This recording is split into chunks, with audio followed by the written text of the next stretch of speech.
Για να δούμε κάποιες πληροφορίες. Είδατε τα μαλλιά τους ήταν ολόμαυρα, γεμάτα. Δείτε όμως εδώ πέρα κάτι. Εδώ πάνω έχει ανοίξει, εδώ κρατάει και εδώ έχει ανοίξει. Και βγάζει και μία έντονη μυρωδιά. Η μυρωδιά συνήθως οφείλεται στη διάσπαση των χρωστικών μέσα στην τρίχα από πολύ κακής ποιότητας βαφές που έχουν χρησιμοποιηθεί στο παρελθόν.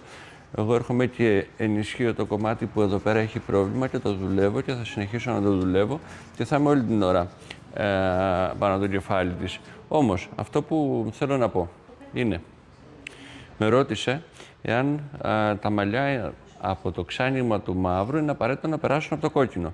Φυσικά.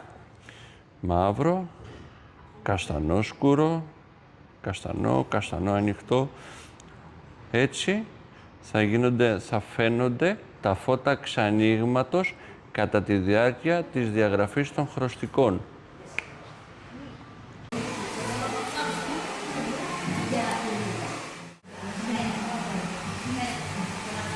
Το πρωί. Μαύρα! Σήμερα το πρωί ήταν μαύρα. Καφεχάλκινο.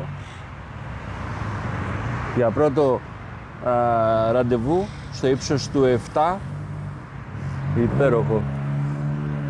Και είπαμε, ο μπαμπάς είναι πολύ φίλος μου. Γεια σου μπαμπά.